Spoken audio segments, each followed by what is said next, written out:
Why won't you?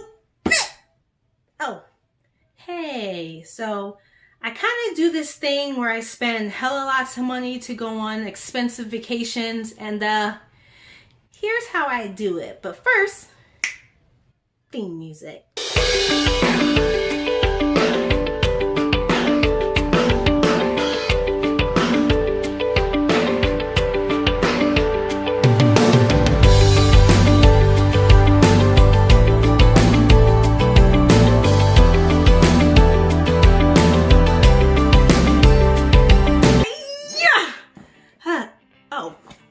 Enough of that.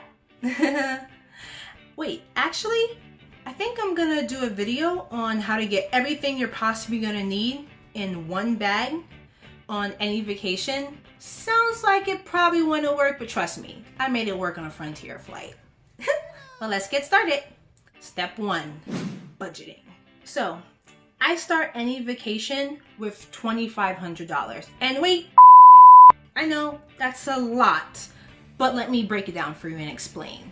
I'm gonna try to make it as elucidating as possible.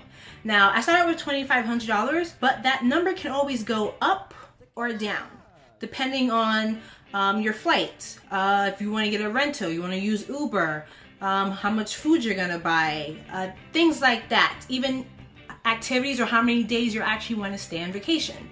So this is a good starting point. So that's why I always start from there.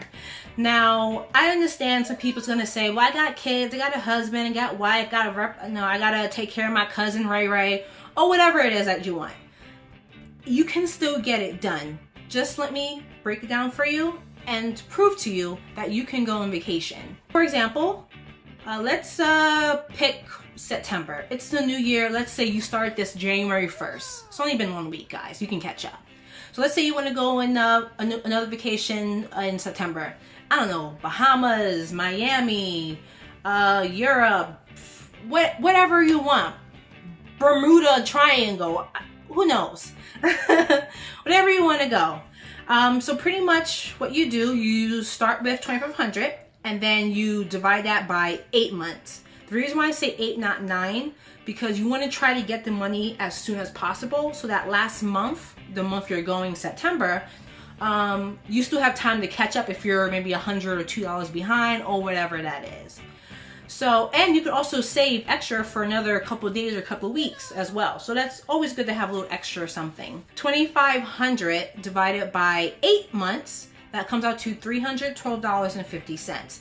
Yes, I know that's a lot for just the everyday person with a whole life going on, whether you're in college or you're just a 16-year-old, 18, 19-year-old, or even a 40-year-old person with a whole entire family and a bunch of little mini-me's running around. But let me explain. So you're gonna say that a month, $312.50, but you break it down even more, divide it by 4 weeks, or 2 if you get paid bi-weekly. I know that sucks. That comes out to about $78.13. But what I like to do, and this is very important, I'm gonna tell you guys right now, round up. You round up on everything. And I'll explain why later on in the video. So you round it up to about $80 is what you're gonna save every week. And yes, I know that is a lot as well. I'm also gonna do a video on how to make some extra cash. So I'm not only gonna show you guys how to save, but also how to make a little extra money here and there. So you save about $80 every week until the end of August. So you'll be prepared for your whatever you wanna go in September. Now, think of it this way. Let's say, I don't know, June comes around, 6 months in, and you got like 40% of the money, the trip's coming up, you don't think you can make it. Why would you stop still saving? If September rolls around, you still don't got the money. Let's say September rolls around and you manage to get 60% after what happened in June because your car broke down, I don't know, one of your kids trashed your car, whatever it is. Guess what you just do when September rolls around? Don't spend the money and just add a couple more months. Amazing, right? You can still go on your vacation. You may have to push it back, but you can still do it. Now, I give a lot of people advice on how to save. You know, there's always the traditional cut this out, cut that out, you don't need that, the whole nine. But what a lot of people do is when they realize that they have to keep spending the money, which happened to me a million times over. I've been at a place where I had $6,000 saved in like, I don't know, 10 months, and then bam, some guy ran a stop sign and smashed into my car and totaled it. Now I had to use that money to go get a new car, or pay off the car that you still have payments on and go get a new car. I totally get it. It happens. But what I'm saying is that just because you're getting closer to your goal and it's not happening, doesn't mean you should just give up on it. You keep the goal, just push it back, but keep going, and you eventually get there. That's actually how I was able to go on my 2-week vacation to Dubai, because I'm gonna do another video on that as well. I'm gonna tell you 8, 9, 10, 11 different things happened from January to September, which is my birthday, that would have prevented me from going, but I just kept going. I was like, nah, that's not happening this time. I'm actually gonna go on that vacation. I deserve it, especially with all the stuff that happened within that 9-month period. So now for step 2, pretty much choose where you wanna go and when. It's actually the easiest step, and I have 6 of them. Now, you can choose somewhere really exotic or expensive. Choose somewhere that's really cheap but also really cool. You can pick somewhere within your same state or province if you're overseas or you're here in the US. You can travel across country. You can travel within your own country, like a place you've never been but you always wanted to go. You can go on YouTube and click like top 10 best places to visit within your country, overseas, wherever. Or you can also hold out for the video I'm gonna do, the top like 50 places that I am actually actively planning on visiting within the next couple years. So wait for that one as well. Now, when? This is part of step 2, because in step 1 you had a breakdown and you just picked a random date, 5, 6, 9, 10, 12 months of where you want to go. But now that you have an idea of what the breakdown of how much it's going to cost to get there, now you can think about, okay, well, I want to go to Bahamas, I want to go to Egypt, I want to go hang out in Area 51. Just kidding, don't do that. But if you can, take pics. So yeah, you pretty much want to figure that out and what you're willing to spend at this point. That's pretty much it. Pick where you want to go and go. Step 3, the research. Now, this is the most frustratingly annoying, give up attitude having kind of step. And the reason is because you realize how much everything's going to cost. So a lot of people tend to give up. Now, the 4 things you need to research is flight, hotel, food, rental / Uber. And don't forget, for everything, you round up all of it. Now, an example would be, let's take flight. Now, an example of rounding up your flight would be if you decide to go on a certain week and you see that the flights are about, you know, $840, or maybe you're still not sure about the days. Let's say it changes from, you know, $730, whatever it is. I always try to round to the nearest 50 to 100 for flights. So let's say it's $849. I would round up to probably 900. Or you can do 850, like I said, nearest 50 to 100. That's just to be safe in case the flight cost goes up by the time you buy the ticket.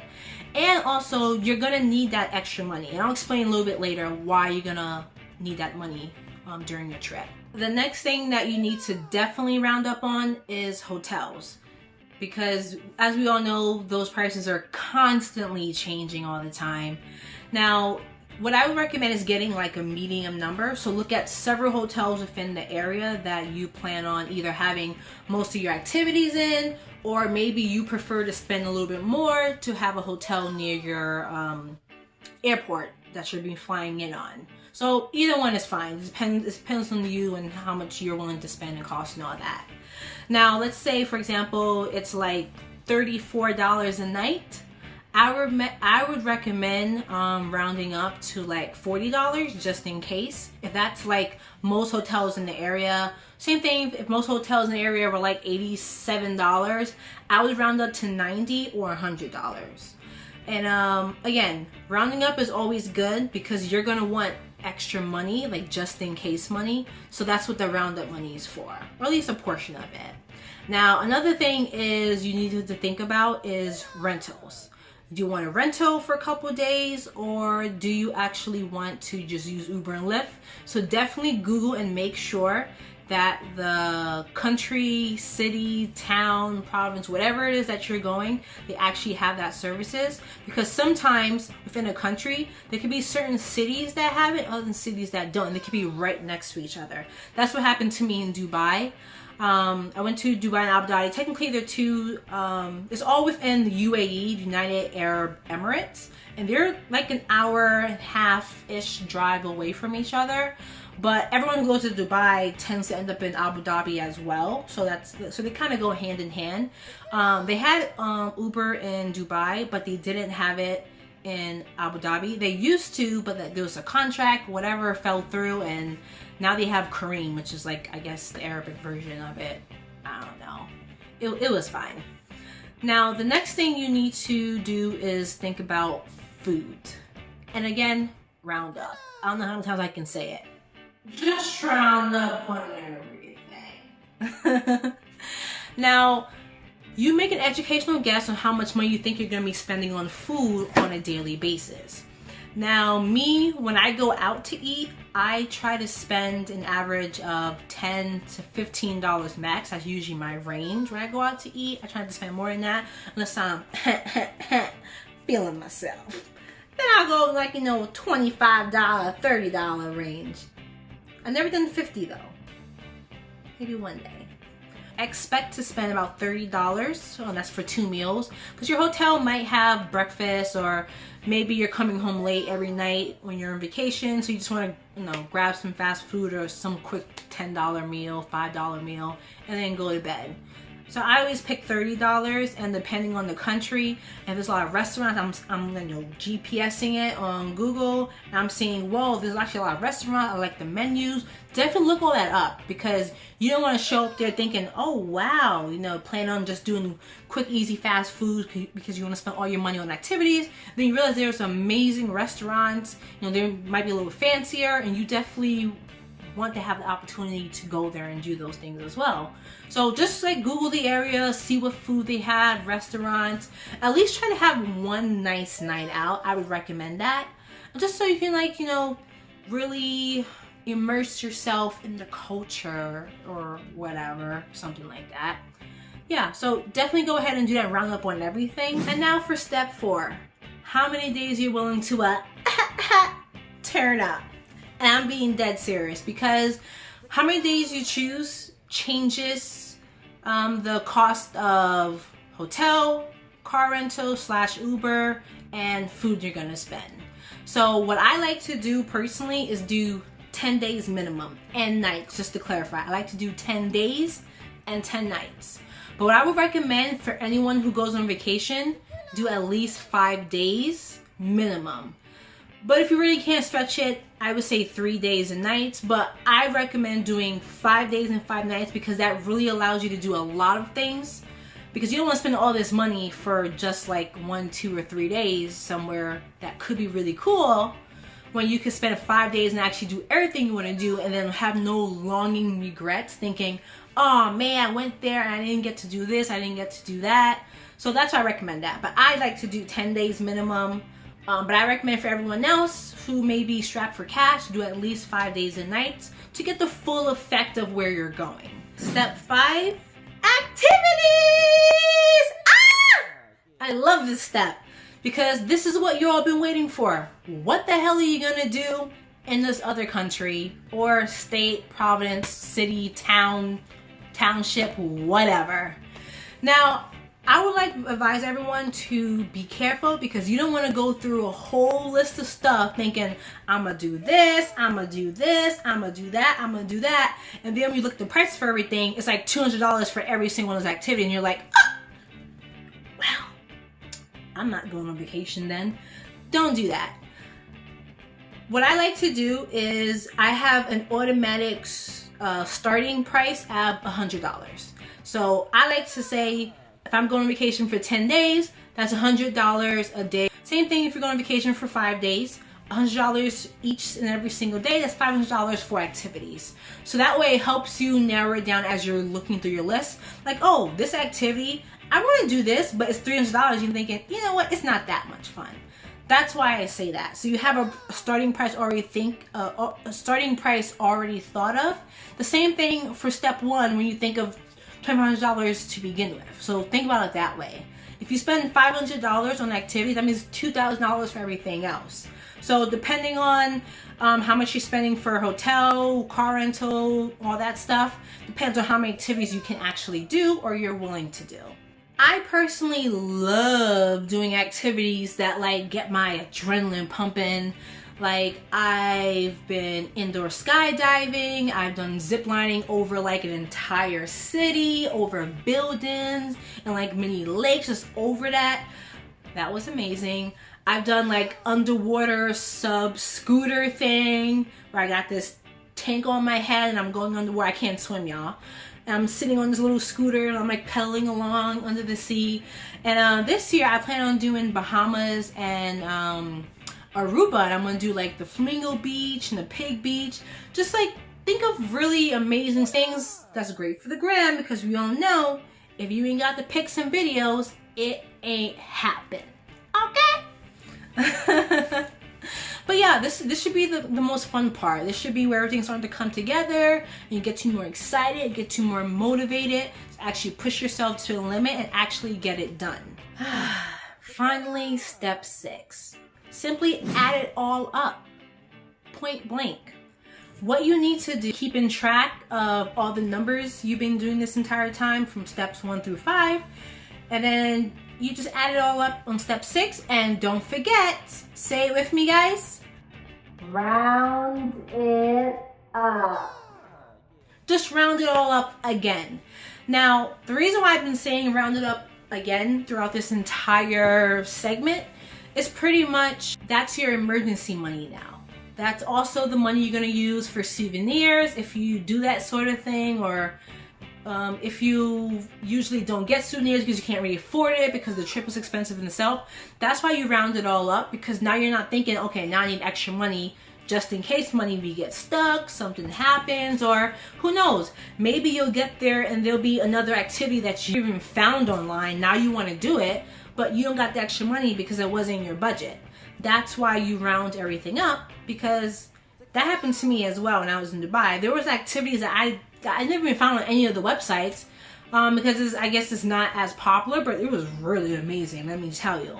So definitely do that, and don't touch that money. Don't use it for anything else. Just use it only for an emergency, to go shopping, or to find a souvenir. Preferably souvenir. Oh, and before I go, definitely go out and use various websites to help you save even more. It's helped me, especially with my big budget vacations. Lifesaver. For example, I use mint.com. They help me budget out everything, the entire breakdown. There's like a line for flight, hotel, car rental, food, all that stuff. And you just say, you know what, I'm willing to spend $30 a day for food. I'm willing to spend $60 a day for hotel. Put all the numbers in and it actually does the math for you. And then you have your total number at the bottom. And then pretty much you decide activities on that stuff. It does it for you. So it's very easy. And again, you can always adjust up and down based on, you know, where the numbers are going for you. Actually this one's an app, not a website, that I use is called Hopper. It's a little pink app with a little cute little rabbit on there. I use that one for flights. And actually, in my opinion, it has been pretty accurate. I've used it for my Hawaii, Dubai, and Vancouver flights. And it actually did give me a good estimate of what the prices was going to cost in the future. And the app tells you, hey, don't buy the ticket now, buy it in 3 months, because that's when the price is going to drop. And actually, it has done it every single time, the first and last 3 times I've ever used it. So I recommend using that as well. And I'm also going to do a separate video on all the different websites and all the different apps that I use to help me on vacation. Those are just the 2 ones that I use every single time because it works for me. Has not failed me not once. Oh, that's the end of the video. So see you next time. Bye.